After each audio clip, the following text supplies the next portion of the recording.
Vamos a continuar nuestro estudio y en la clase que nos queda esta mañana vamos a estudiar en cuanto al cumplimiento final de Mateo 24.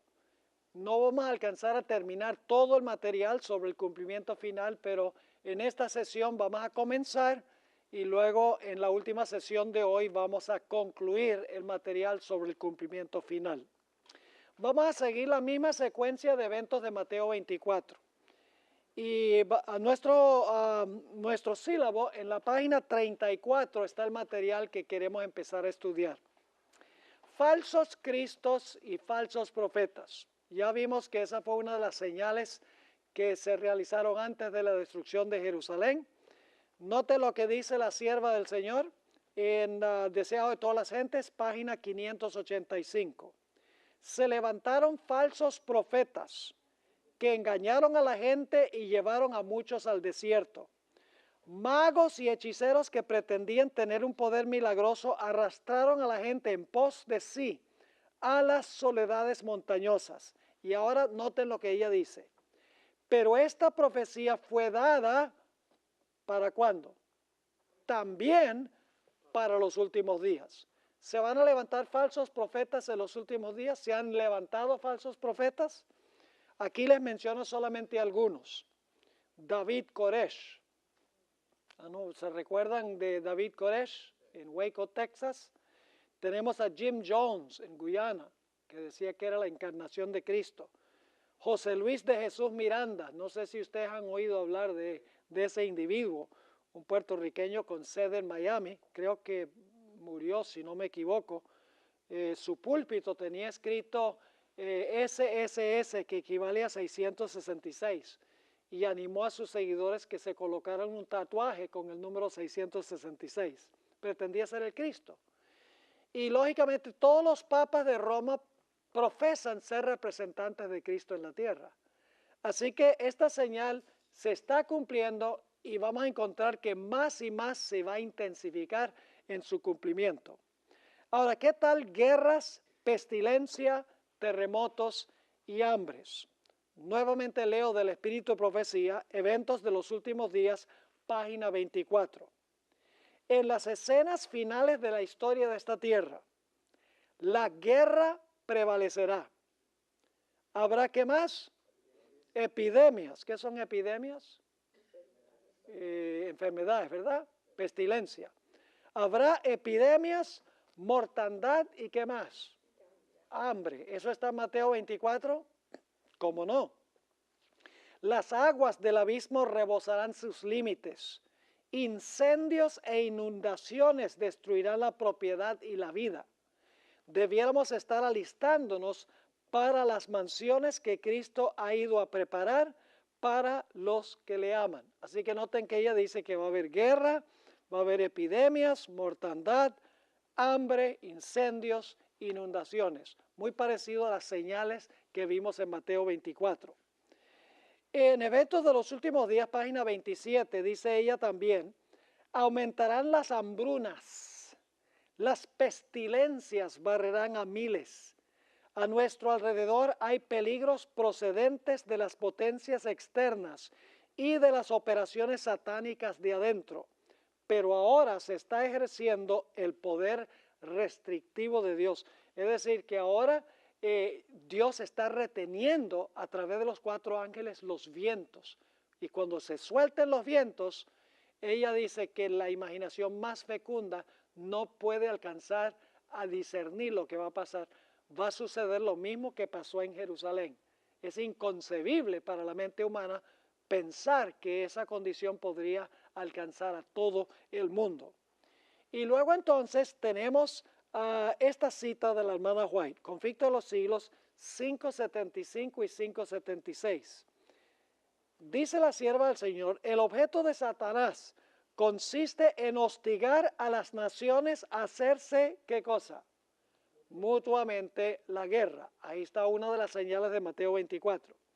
Pues de este modo puede distraer los espíritus o las mentes de los hombres de la obra de preparación necesaria para subsistir en el día del Señor. Al par que se hace pasar ante los hijos de los hombres, como un gran médico que puede curar todas sus enfermedades, Satanás producirá ¿qué cosa? Ve, ahí están las epidemias, enfermedades y desastres, al punto que ciudades populosas sean reducidas a ruinas y desolación. Escuchen bien, todavía no hemos visto eso, ciudades populosas reducidas a ruinas y desolación, por enfermedades, dice ella, epidemias. Sigue diciendo, ahora mismo está obrando, ejerce su poder en todos los lugares y bajo mil formas, en las desgracias y calamidades de mar y de tierra, en las grandes conflagraciones, esas son guerras grandes, en los tremendos huracanes y en las terribles tempestades de granizo, en las inundaciones, en los ciclones, en las mareas extraordinarias y en los ¿qué? Terremotos. Ahora ella agrega muchas señales que no se mencionan en Mateo 24, que son, por ejemplo, tempestades de granizo, inundaciones, ciclones, mareas extraordinarias, sería lo que nosotros llamamos tsunamis, y luego dice aquí también terremotos. Luego sigue diciendo en cuanto al hambre, destruye las mieses casi maduras, y a ellos siguen, ¿qué cosa? La hambruna y la angustia. Propaga por el aire emanaciones mefíticas, y miles de seres perecen en la, ahí está otra de las señales, pestilencia. Estas plagas irán menudeando o aumentando más y se harán más y más desastrosas. Es decir, va a haber más de estas señales y cada vez van a ser más desastrosas. Yo pregunto, ¿se van a volver a cumplir estas señales de guerras y rumores de guerras, nación contra nación, hambres, pestilencias, alborotos en la sociedad, etcétera? La sierva del Señor lo ha predicho, tal cual lo dice Mateo 24. Ahora, ¿cuál es el propósito de Satanás en causar todas estas cosas preliminares? Todos estos desastres, todos estos problemas en la sociedad, las guerras. ¿Cuál es el propósito de Satanás? Quiero completar la cita que acabo de leer. Y luego, después de todas estas cosas, de causar todo esto que leímos, y luego el gran engañador hará ¿qué cosa? Persuadirá a los hombres de que son los que sirven a Dios los que causan esos males. ¿Recuerda Mateo 24? Entonces, dice, los van a perseguir inmediatamente después de hablar de estas señales. La hermana White está diciendo exactamente lo mismo. Sigue diciendo ella, la parte de la humanidad que haya provocado el desagrado de Dios, lo cargará a la cuenta de aquellos cuya obediencia a los mandamientos divinos es una reconvención perpetua para los transgresores. Y en el libro Eventos de los Últimos Días, 132 y 133, la hermana White explica, Satanás pone su interpretación sobre estos eventos, es decir, sobre los desastres. Y ellos piensan, como él quiere que lo hagan, que las calamidades que llenan la tierra son ¿qué? Un resultado de la violación del domingo. Pensando apaciguar la ira de Dios, estos hombres influyentes promulgan leyes imponiendo la observancia del domingo. ¿Tienen alguna conexión? Guerras, rumores de guerras, pestilencias, hambres, alborotos, terremotos. ¿Tiene alguna conexión con finalmente echarle la culpa al pueblo de Dios? Obviamente que sí. Entonces ya vimos que esto pasó en Mateo y va a pasar al final de la historia. Y entonces, ¿qué va a pasar con el pueblo de Dios? ¿Qué tendremos que hacer en este tiempo difícil de crisis? El pueblo de Dios tendrá que comparecer ante ¿quiénes? Ante gobernantes y reyes. Note lo que dice la sierva del Señor en varias citas aquí. La primera cita está en Joya de los Testimonios, tomo 2, página 411. Tendremos que comparecer ante magistrados para dar razón de nuestra lealtad a la ley de Dios, para dar a conocer los motivos de nuestra fe.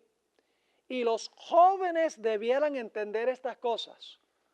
No es época de estar llevando a los jóvenes al cine.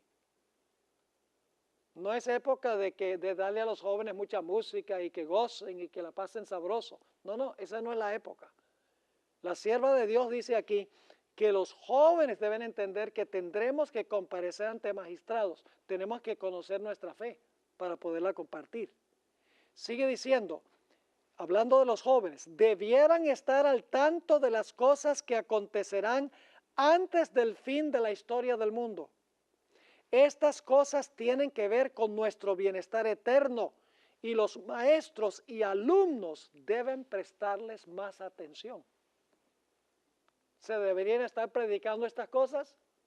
¿Cómo no, hermanos y hermanas? Evento de los últimos días, página 213. Muchos tendrán que comparecer ante cortes legislativas. Algunos tendrán que comparecer ante reyes y ante los sabios de la tierra para responder por su fe. Aquellos que tienen solo una comprensión superficial de la verdad. ¿Quiere Satanás que seamos superficiales, hermanos y hermanas? Quiere que tengamos gospel light. En otras palabras, habla nada más del amor y de la paz y de la prosperidad y que todo está bien, no va a haber ningún problema en el futuro. ¿Satanás se agrada cuando se habla de esa manera? Lógicamente que sí. Dice, aquellos que tienen solo una comprensión superficial de la verdad no serán capaces de exponer claramente las Escrituras y dar razones definidas de su fe. Se confundirán y no serán obreros que no tengan de qué avergonzarse. Que nadie se imagine que no tiene necesidad de estudiar, porque no debe predicar en el púlpito sagrado. ¿No sabéis qué puede Dios requerir de vosotros?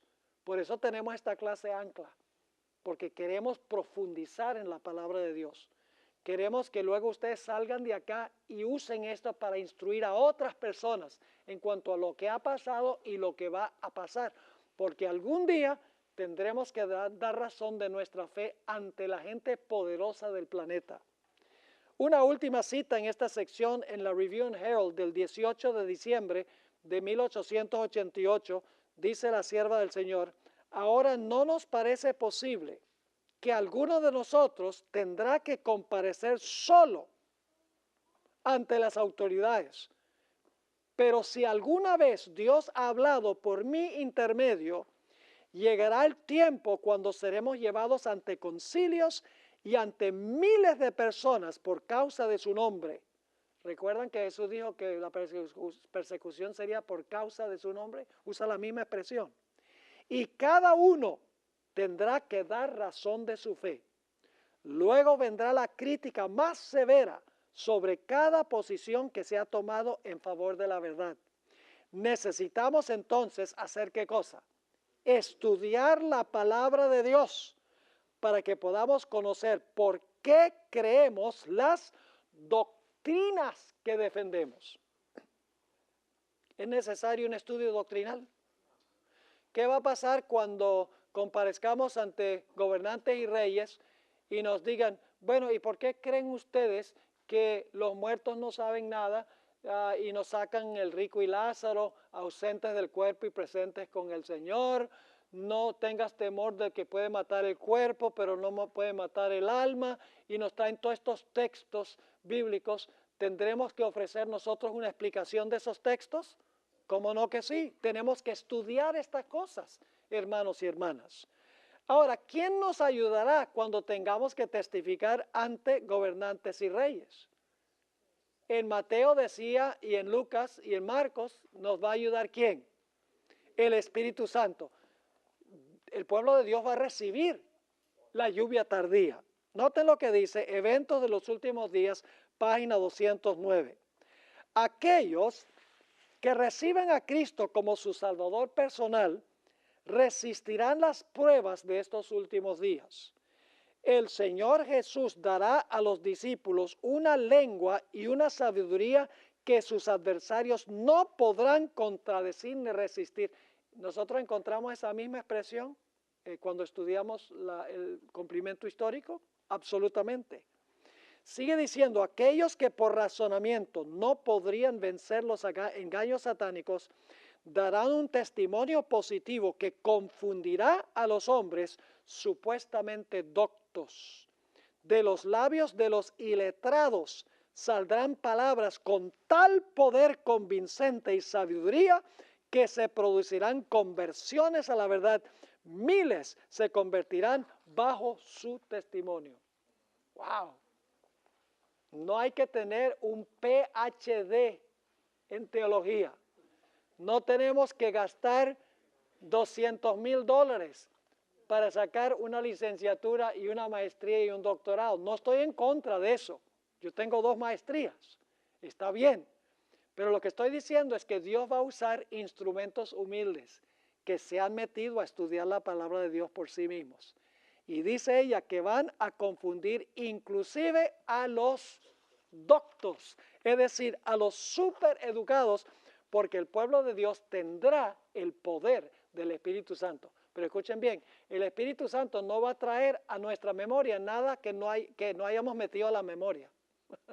Es decir, el Espíritu Santo no nos va a implantar lo que no está allí. Tenemos que estudiar para que cuando recibamos el poder podamos usar lo que hemos estudiado para testificar en favor de la verdad.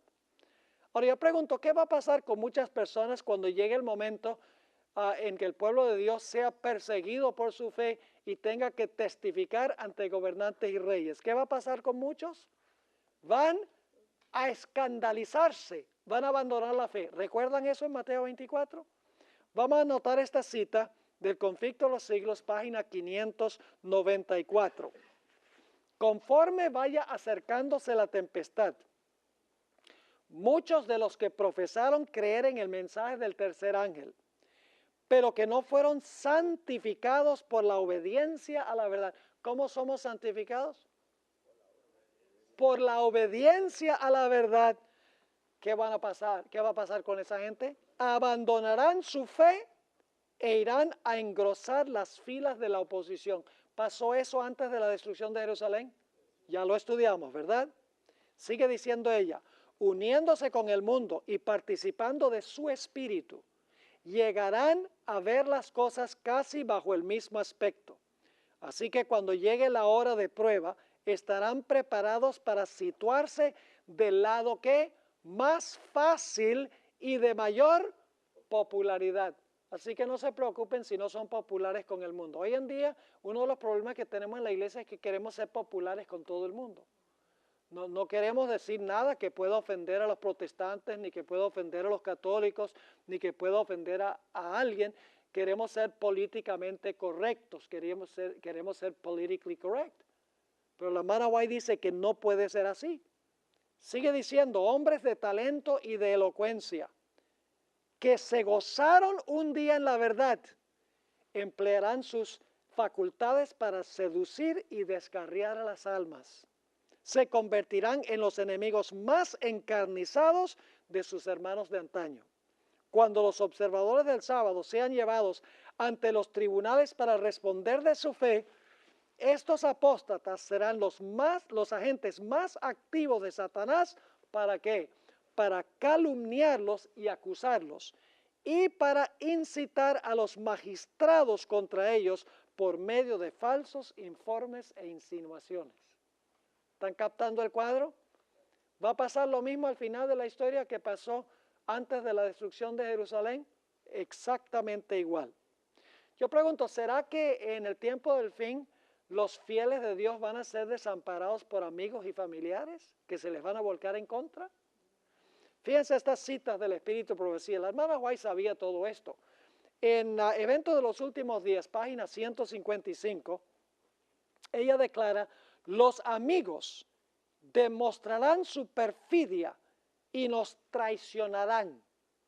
Nuestros familiares, engañados por el enemigo y convencidos de que están sirviendo a Dios, nos harán frente y pondrán su máximo empeño para ponernos en situaciones difíciles con la esperanza de que reneguemos de nuestra fe. ¡Wow! En el libro Profetas y Reyes, página 431, dice, los que sean fieles a Dios y al deber serán amenazados, denunciados y proscritos. serán traicionados, y ahora la hermana White va a citar Lucas 21, 15 y 10, versículo 16, serán traicionados por padres y hermanos y parientes y amigos. Su única esperanza se cifrará en la misericordia de Dios, su única defensa será la oración. Y en el Conflicto de los Siglos, página 597, la hermana White habla de la fidelidad de los que van a vivir en el tiempo del fin. Dice ella en cuanto a estos, los lazos de familia y las relaciones de la iglesia serán impotentes para detenerlos.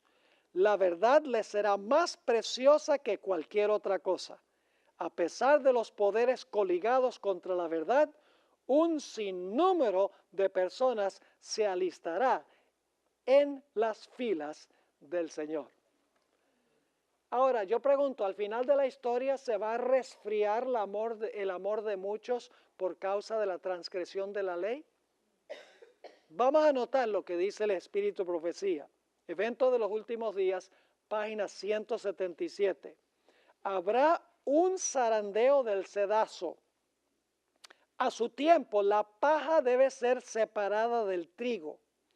Debido a que la iniquidad abunda, ¿qué va a suceder?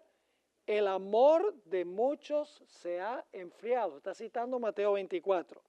Es precisamente el tiempo cuando lo genuino será lo más fuerte. Trigo y cizaña. ¿Ambos están en la iglesia, trigo y cizaña? ¿Va a llegar el momento en que se va a distinguir entre el trigo y la cizaña? ¿Cómo no? Y la hermana White dice que los que son cizaña, ¿qué va a pasar con su amor? Su amor se va a enfriar porque pisotean la ley de Dios. Es decir, el amor se enfría porque transgreden la ley de Dios. En el libro Evento de los Últimos Días, página 28, dice, se me ha mostrado que el Espíritu del Señor se está retirando de la tierra.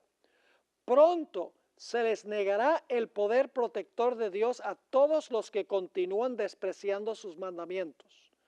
Diariamente nos llegan informes de transacciones fraudulentas, asesinatos y crímenes de toda clase. La iniquidad se está convirtiendo en un asunto tan común que ya no sacude los sentidos como en un tiempo lo hacía. Es decir, que la iniquidad, la transgresión de la ley está cada día en aumento.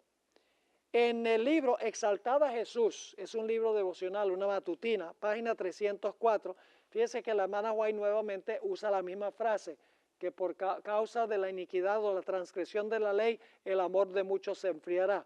Dice así, en el Monte de las Olivas, el Señor Jesús declaró categóricamente que por haberse multiplicado la maldad, la caridad de muchos se resfriará.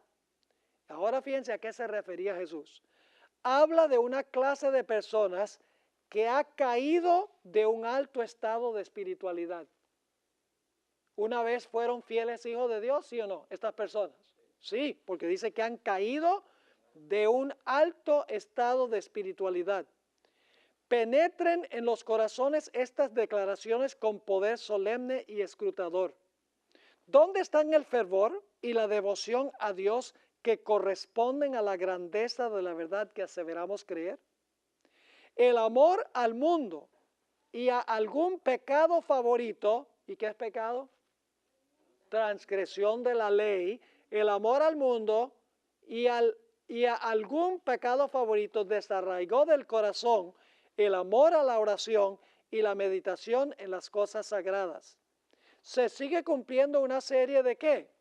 De servicios religiosos formales, es decir, la gente sigue viniendo a la iglesia, sigue estudiando la lección de la escuela sabática, posiblemente siga viniendo al culto de oración, dice que todavía es cristiana y adventista, pero la hermana White dice que aunque vienen a los servicios religiosos formales, ¿dónde está el qué?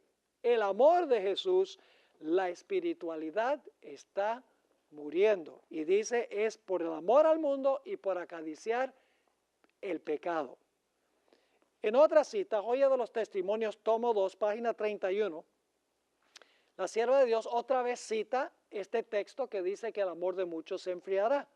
Dice lo siguiente: y por haberse multiplicado la maldad, el amor de muchos se enfriará.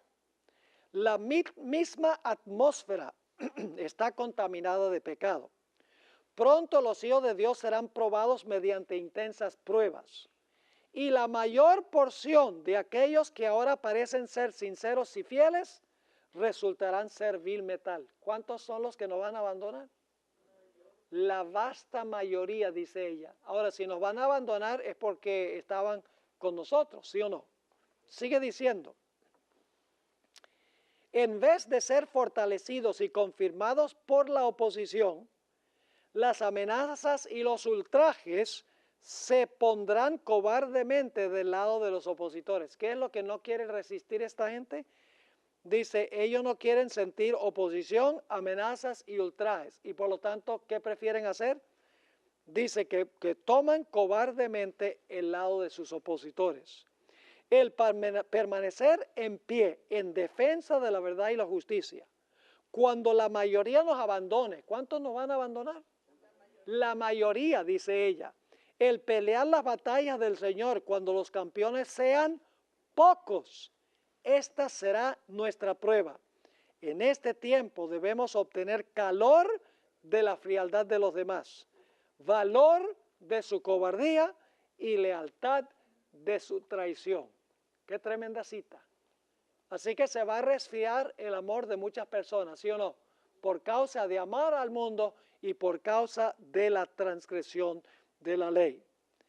Y luego entonces viene el llamado a la paciencia o a la perseverancia. Yo pregunto, ¿va a necesitar el pueblo de Dios perseverar en la fe? Porque el versículo anterior dice que muchos van a abandonar la fe. Por eso Jesús dice, ¿tú necesitas qué? Asegúrate de que vayas a perseverar. Y la razón por la cual hay que perseverar es por tres problemas que va a haber. Número uno, va a haber engaños por parte de los falsos creyentes. Número dos, va a haber persecución. Y número tres, va a haber un resfriamiento del amor. Y por eso Jesús dice, estas tres cosas no permitas que afecten tu fe. Persevera a pesar de los engaños, a pesar de la persecución y a pesar del enfriamiento del amor. Yo pregunto, el libro de Apocalipsis nos dice que al final de la historia el pueblo de Dios va a necesitar perseverancia.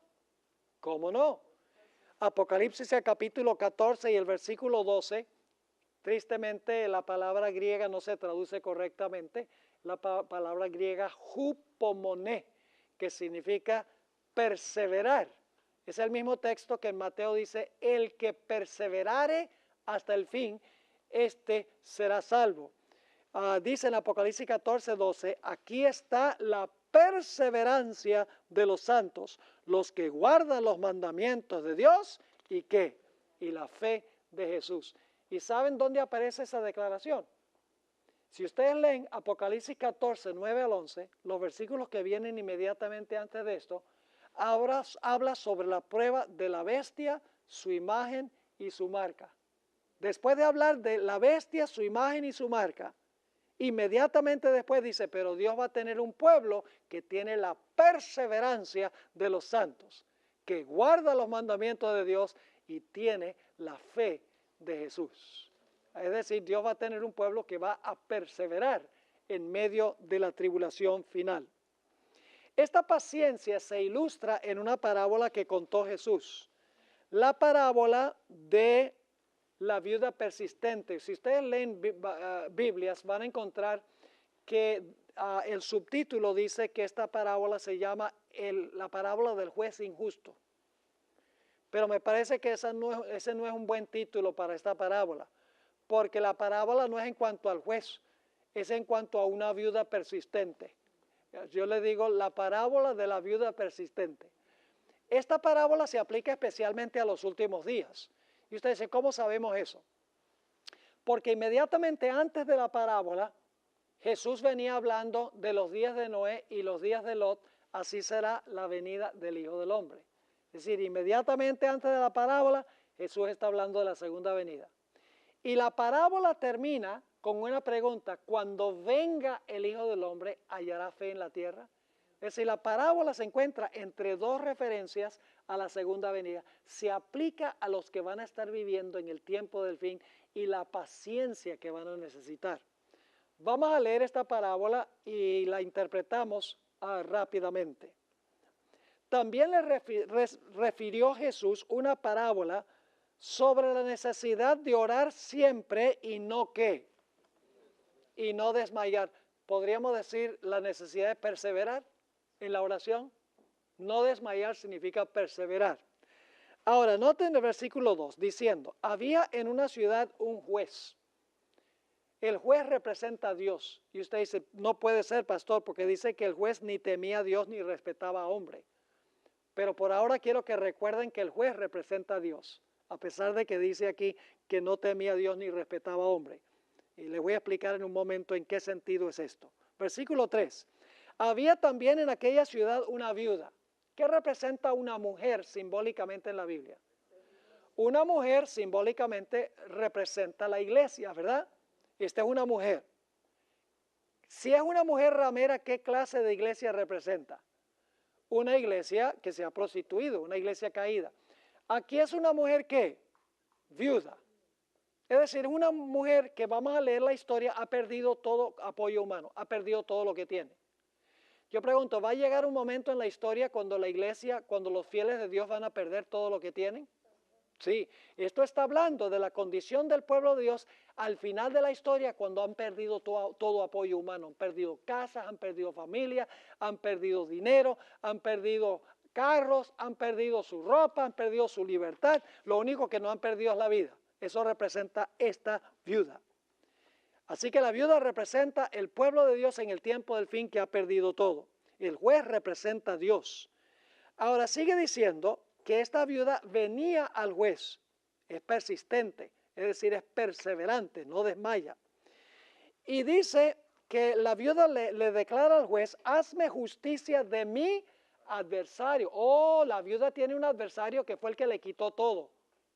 Ahora, ¿quién representa el adversario? El diablo. Esa misma palabra, antidicon, en griego, se usa en 1 Pedro 5:8, donde dice, vuestro adversario el diablo anda cual león rugiente buscando a quien devorar. Es decir, el adversario que le va a quitar todo al remanente final es ¿quién? El diablo. Y esta mujer viene al juez y el juez ¿qué hace? Vamos a encontrar en el versículo 4, él no quiso por algún tiempo. ¿Hay una demora, sí o no? Sí hay una demora en responder las plegarias. ¿Se rinde la viuda? Porque el juez no le contestó la primera, la segunda, tercera vez. No, no, no, no. Ella sigue viniendo y viniendo y viniendo. Persevera. En medio, no tiene nada, pero persevera en venir al juez. Así que dice, él no quiso por algún tiempo, pero después de esto dijo dentro de sí, aunque ni temo a Dios ni tengo respeto a hombre, sin embargo, porque esta viuda me es molesta, le haré justicia, no sea que viniendo de continuo me agote la paciencia. Es decir, el juez dice, le voy a dar a la viuda lo que ella está pidiendo para quitármela de encima porque ya me tiene cansado. Ahora dice, ¿cómo puede eso representar a Dios? Representa a Dios a manera de contraste. Vamos a notar la interpretación que Cristo mismo dio de la parábola. Noten el versículo 6. Y dijo el Señor, oíd lo que dijo el juez injusto. Ahora viene, Jesús va a explicar lo que significa la parábola. ¿Y acaso Dios no hará justicia? ¿Quién representa al juez? ¿A Dios? ¿El juez finalmente hizo justicia, sí o no? Aquí dice, ¿y acaso Dios no hará justicia a quiénes? A sus escogidos. ¿Qué representa la viuda? A los escogidos. Yo pregunto, en Mateo 24 se mencionan los escogidos pasando por un tiempo de angustia terrible. La misma palabra escogidos. Así que dice, oíd lo que dijo el juez injusto. ¿Acaso Dios no hará justicia a sus escogidos? ¿Los escogidos también van a clamar día y noche a Dios? Sí, que claman a Él día y noche, aun cuando ¿qué? Aun cuando se demore en responderles. Yo pregunto, en el tiempo final, cuando el pueblo de Dios esté pasando por el tiempo de angustia, ¿Dios va a contestar inmediatamente sus oraciones? Dios inmediatamente dice, Señor, ¿por qué he perdido todo? Tómalo todo. No. ¿Va a haber una demora? Va a haber una demora. El pueblo de Dios va a clamar ¿qué? Día y noche. Pero finalmente yo pregunto, ¿el juez le hizo justicia a la viuda? Finalmente Dios le va a hacer justicia al pueblo de Dios y le va a devolver lo que tenían con creces y los va a vengar de su enemigo Satanás. ¿Cómo no? Y usted dice, ¿cómo es que el juez puede representar, el juez injusto puede representar a Dios? Esa manera de contraste. Lo que está diciendo Jesús es, si un juez injusto, que ni teme a Dios ni a hombre, le responde las plegarias a una viuda por quitársela de encima, ¿cuánto más Dios va a responder las plegarias de su pueblo porque los ama? Es decir, ambos van a responder, pero van a responder por diferente razón. ¿Me están entendiendo? Esta parábola se aplica a la perseverancia del pueblo de Dios en el tiempo del fin. Ahora, queremos notar también que va a haber una predicación final del Evangelio en medio de la persecución y de la dificultad que va a tener el pueblo de Dios, yendo hasta a donde están magistrados, testificando por la fe, amigos traicionándolos, perdiendo todo lo que tienen. Sin embargo, el pueblo de Dios, ¿qué va a hacer? Va a proclamar el Evangelio ¿a dónde? A todo el mundo, en las circunstancias más difíciles. Dice Mateo 24:14, y será predicado este evangelio en todo el mundo. Ya vimos que se predicó en todo el mundo en la época de Pablo, ¿verdad? El mundo habitado, el imperio romano. Para testimonio a todas las naciones, y entonces vendrá el fin. ¿Tiene una aplicación mayor este versículo al final de la historia? A todo el mundo, todas las naciones, ¿cómo no? En el tiempo del fin, esta predicación abarcará a todo el mundo y tendrá elementos adicionales que no mencionó Jesús en Mateo 24. Noten Apocalipsis 14:6. Vi volar por en medio del cielo a otro ángel que tenía ¿qué? El evangelio eterno. ¿Está eso en Mateo 24, el evangelio? Sí. ¿Y el evangelio eterno para qué? Predicarlo. ¿Está eso en Mateo 24? Sí. ¿Predicarlo a dónde? A los moradores de la tierra, a toda nación, tribu, lengua y pueblo. ¿Está eso en Mateo 24? Sí. Pero ahora quiero que noten que el mensaje del primer ángel dice cuál es el mensaje, cuál es el evangelio. Dice, diciendo a gran voz, temed a Dios y dadle gloria, porque la hora de su juicio ha llegado. Y luego viene la frase que quiero enfatizar, y adorad a aquel que hizo el cielo, la tierra, el mar y ¿qué? El mar y las fuentes de las aguas. El evangelio al final va a enfatizar que debemos adorar ¿a quién? Al Creador. ¿Por qué creen ustedes que el mensaje final es que debemos adorar al Creador? ¿Cuál es la señal del Creador? El sábado. ¿Qué estará diciendo el mundo cristiano en cuanto al día de reposo al final de la historia? Estará diciendo que es el domingo, el día del sol. Entonces el mensaje del primer ángel dice, sí, vamos a proclamar el evangelio a toda nación, tribu, lengua y pueblo, pero parte de ese mensaje que se va a proclamar es que hay que adorar al Creador, cuyo señal es ¿qué? Cuya señal es la observancia del sábado. Ahora quiero leerles esta cita de la hermana White en El deseado de todas las gentes, página 587. En la profecía referente a la destrucción de Jerusalén, Cristo dijo, y por haberse multiplicado la maldad, la caridad o el amor de muchos se resfriará, mas el que perseverare hasta el fin, éste será salvo. Y será predicado este evangelio del reino en todo el mundo por testimonio a todos los gentiles, y entonces vendrá el fin. Ahora fíjense lo que dice la hermana White.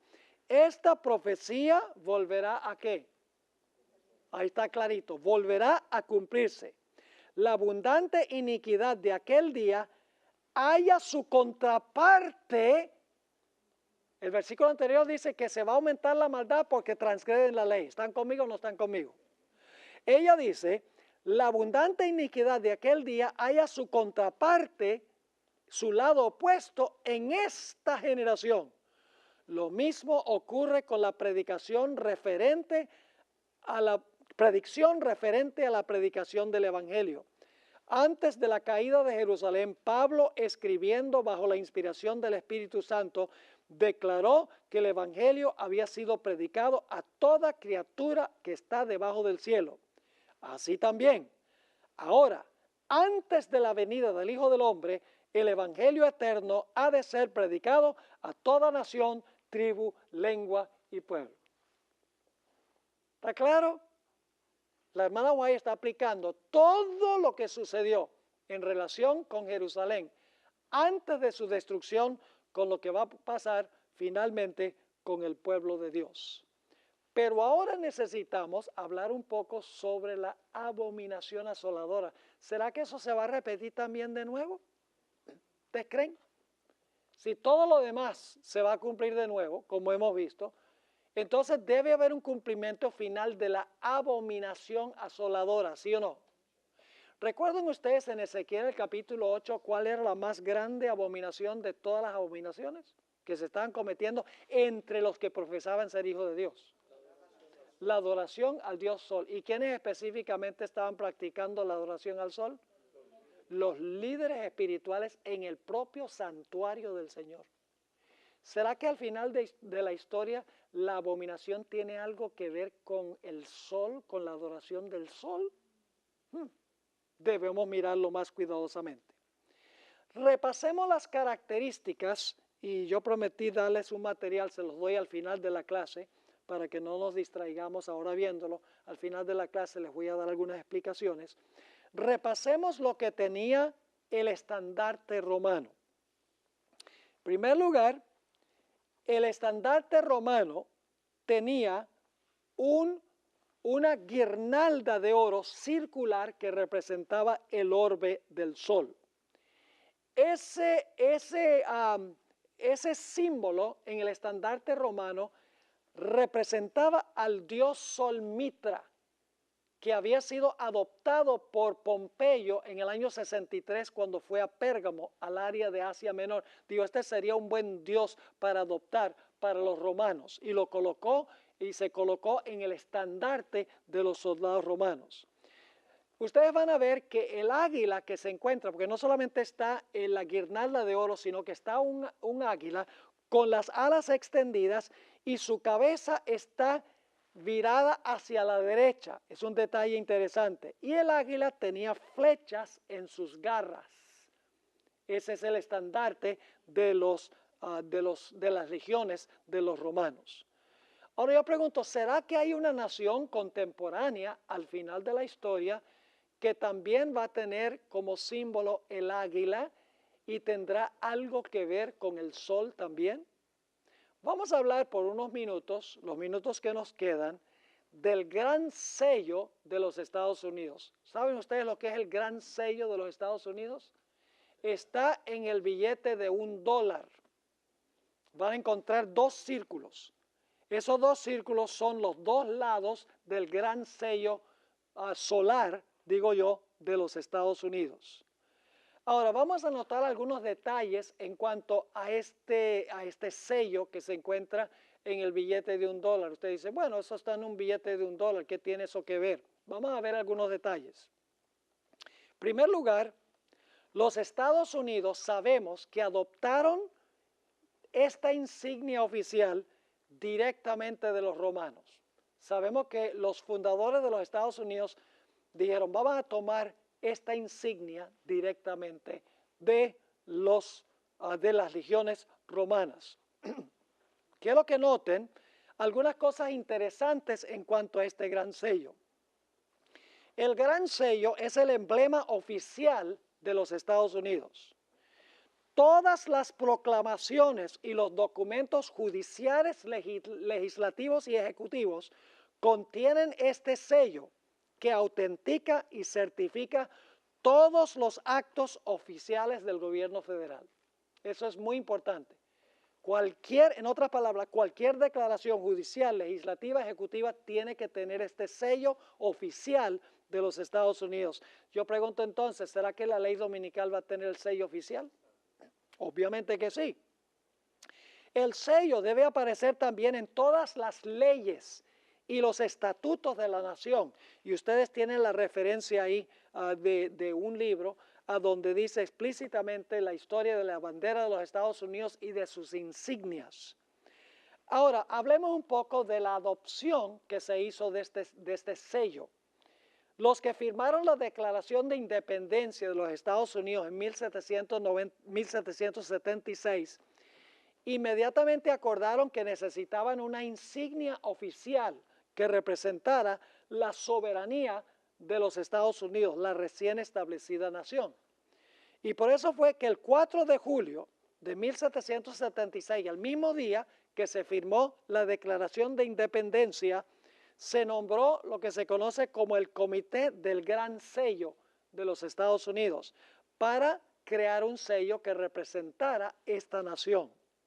Los miembros del comité eran tres: Benjamin Franklin, Thomas Jefferson y John Adams. El propósito del comité era crear un sello que representara a la nación que recién se había establecido.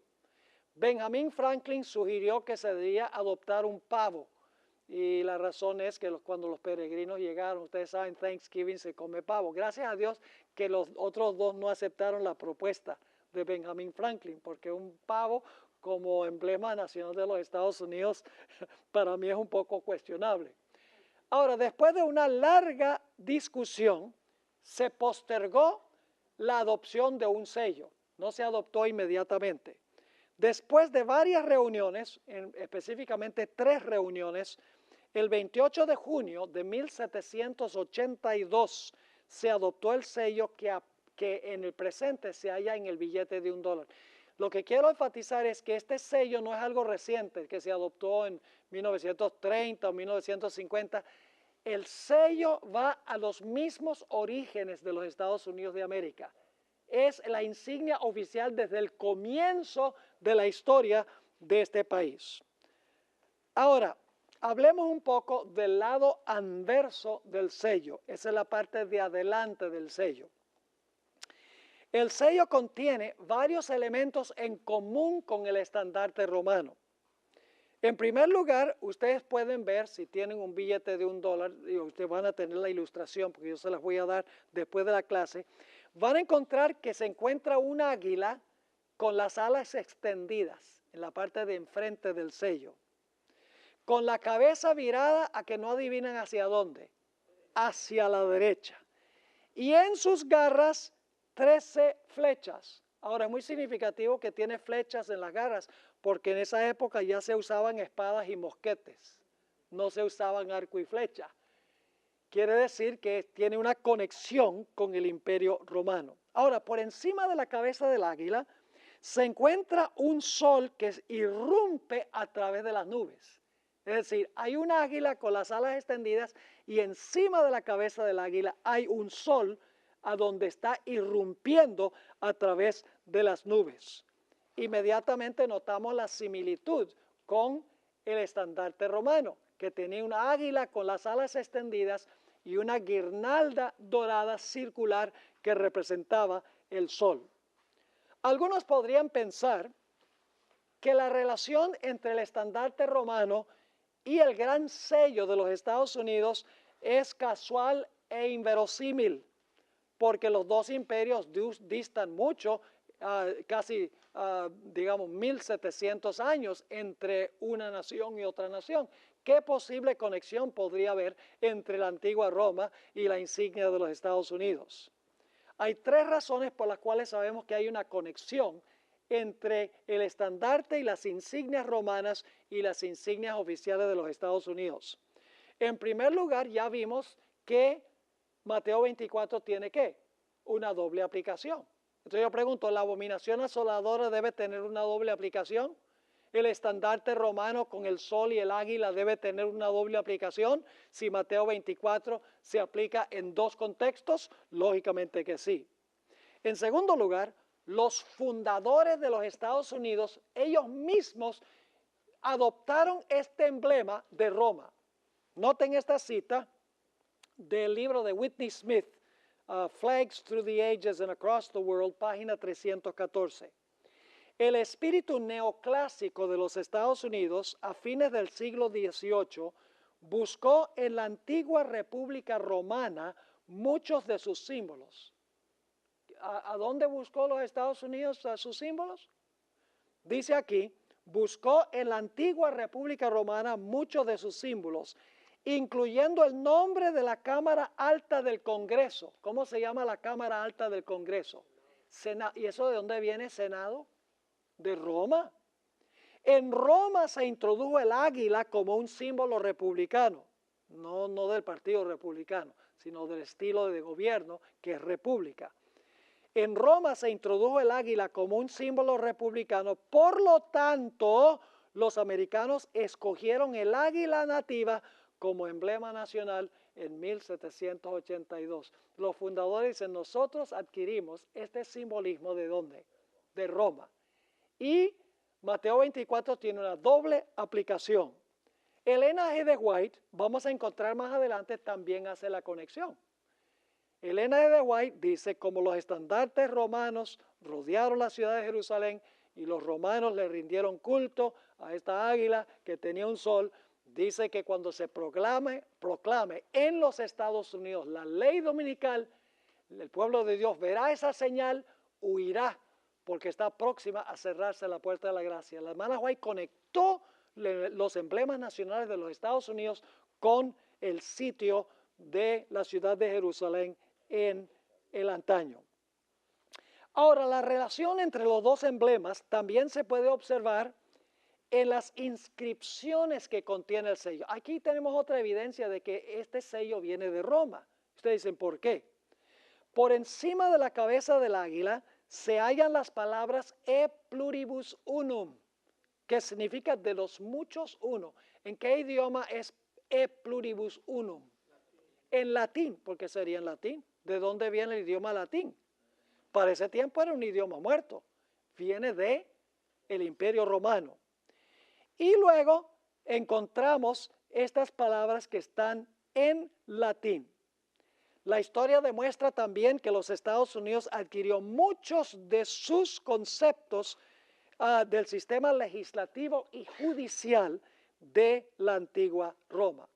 Ahora tenemos que mirar también el lado reverso del sello, la parte de atrás del sello, porque el sello tiene dos lados, la medalla tiene dos lados.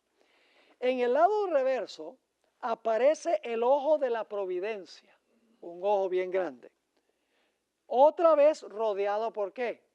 Por los rayos del sol. Me da la impresión de que ellos querían enfatizar algo relacionado con el sol en este sello. En el lado reverso aparecen dos inscripciones adicionales en latín, el idioma oficial del Imperio Romano. El primero es Anuit Queptis, que significa Él ha favorecido lo que hemos emprendido.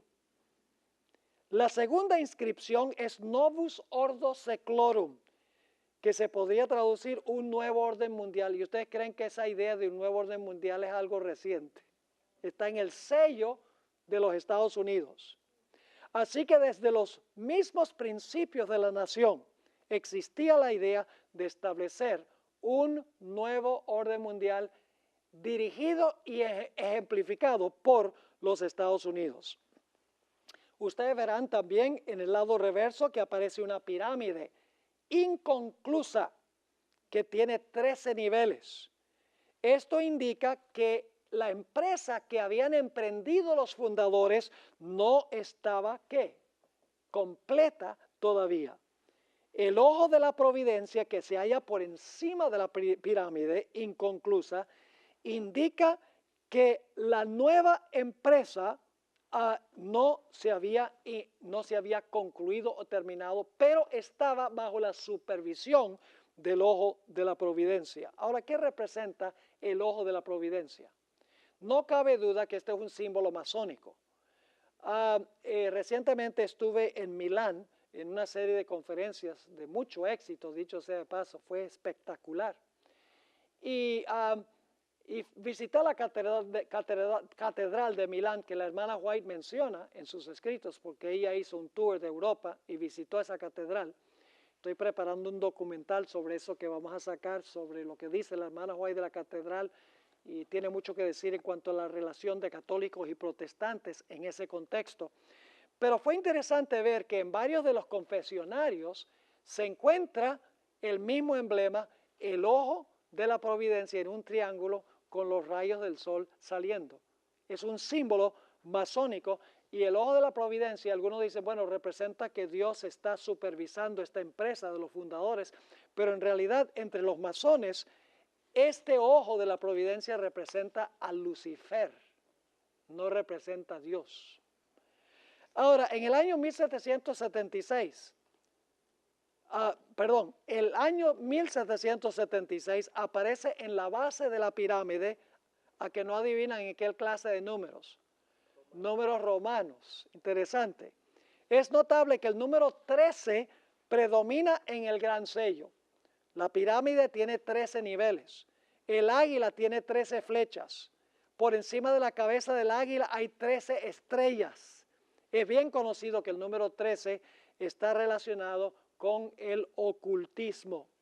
Es interesante que Henry Wallace, un masón del grado 32, quien fue vicepresidente durante la administración del presidente Franklin Roosevelt, sugirió que se colocara el gran sello en una moneda. Pero el presidente Roosevelt dijo, no, lo que debemos hacer es colocarlo en el billete de $1. Y fue en 1935 que se colocó este gran sello que ustedes tienen en el billete de $1. Rápidamente, otros detalles interesantes. Después de las guerras de independencia, la palabra ejército le resultó desagradable y repugnante al pueblo norteamericano. Así que originalmente no se llamaban ejércitos las tropas de Estados Unidos, se llamaban ¿qué cosa? Legiones. Yo pregunto, ¿de dónde sale ese nombre legiones? De la Roma antigua. Aún hoy en día tenemos lo que se llama The American Legion. Así que muchas de las cosas que los Estados Unidos adoptó, las adoptó directamente ¿de dónde? De Roma. Y vamos a encontrar que hay una conexión, y esto es algo fascinante que vamos a estudiar en la sesión de la tarde. Toda esta cadena empieza con la Babilonia antigua, es trasladada a Pérgamo en Asia Menor, luego es trasladado en la época de Constantino a la iglesia de Pérgamo espiritualmente, luego es transferido a la iglesia católica, luego transferido al protestantismo apóstata y finalmente transferido a los Estados Unidos de América, en una cadena sin romper la cadena desde la Babilonia antigua hasta el tiempo del fin. Ese será el estudio de esta tarde.